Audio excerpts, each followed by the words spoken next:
Alright guys, welcome to our next video here. It's the navigation video that I had promised you from last week, so sorry I didn't get to it right at the time last week. But here we go. I want to show you guys a couple more things in navigation that I didn't show you last week.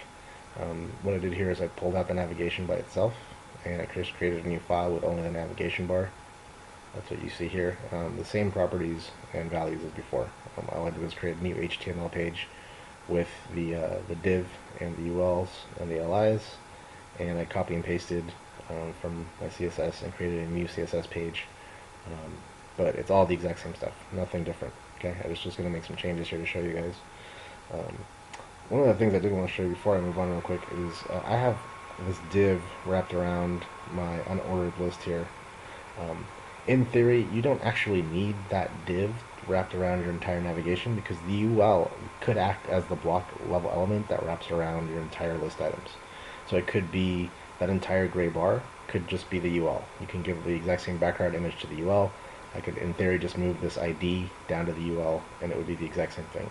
I like to add the div to my files just because I like to separate things out with divs. But I could move that nav ID to the UL and it will work exactly the same way. Sometimes if you see examples of other people's work, you'll just see a UL wrapped around the LIs without the div, and that's perfectly fine. That's just the way I do it. So it does add a little bit more coding to your list here,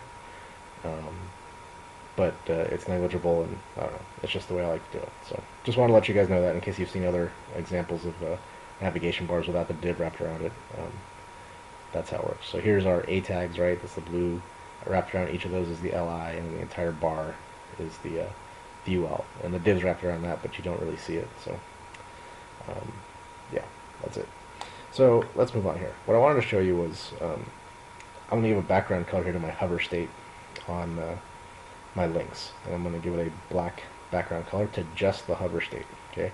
And if you remember, every single element, A tags, LIs, ULs, H1s, everything is a box, including this A tag. It's a box. And it has its own background color, and its own padding, and its own border, its own margin. The only difference is that inline elements can't have width or height unless you change their display, which is in your book, and we talked about a few chapters back. So here we go. Here's our links, okay? And the blue letters is the A tag. Wrapped around it is the LIs. The entire thing is the UL, as well as the div. Okay, the redundant div that I just mentioned. And what I want to do is show the background for just the A tag. That's what I'm doing here. So I'm going to refresh this page here in a second. There we go. And now you can see the black background over just the lettering. Okay, so that's just on the A tag when I hover, only on the hover state. Which, you know, looks a little weird right now, but if you mess with this a little bit, you can get some really cool looks. For example, since it's its own element and its own box, I can give it padding. Okay, so I'm going to go ahead and guess at some values here, just for top and bottom and left and right. So I'm going to give just the hover state some padding of the text, okay, the actual text, some padding, and the box grew, because now the background color is filling up the padding. Okay, you'll notice a couple things though. It's actually breaking the navigation, because every time I hover over it, the box has grown, because on my hover state I added padding, so now everything to the right of it moves. See that? So technically I'm breaking the navigation. Same with this guy, so if I were to hover over it, everything moves to the right. So if I'm going to do this little trick here where I want to give a background color to when I hover, I need to add the same values to all of my links. But the first thing I'm going to do is actually fix a little problem there, because the black didn't reach the bottom. So this is top, right, bottom, and left. Alright, now I'm going to copy this. I'm going to paste it on all of my link values here, all my pseudo classes. So my link, my visited, my hover, and my active.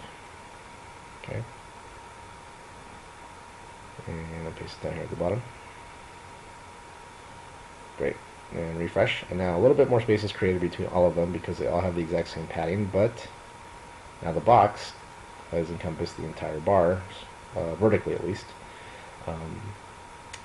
And you have kind of a little cool effect there, where your hover state now is just not a boring underline. You could actually have a different color back there, right? So you can mess with colors. Now, the other thing is that, let's say you did add paddings to all of them and you didn't like the spacing. Now you could go back to your list item that's wrapped around those tags And since we added a margin there, I'm just going to reduce it to 0 to make up for the added padding. Okay, this is left and right, 0 pixels for the LI. That's wrapped around those A's, and that goes away, so now the boxes are right next to each other. Okay, and back to where they were originally.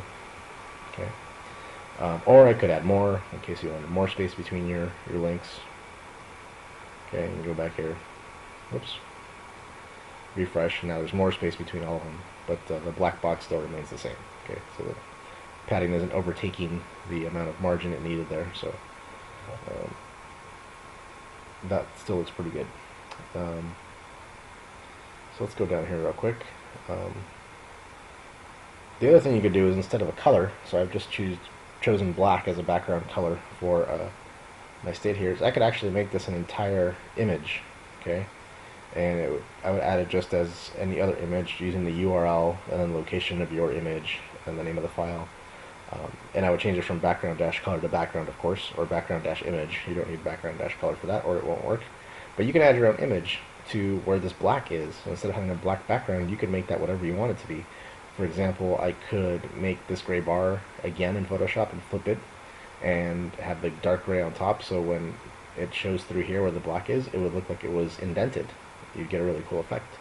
Or you can make all kinds of patterns back there, or anything you wanted, right? So you can get really creative with your navigation bars just by giving background colors to your hover states, or any other states you'd like. But it's just a good example of how you could use these backgrounds to your advantage. Okay, so play with that as you will, and you'll find some cool uses for it.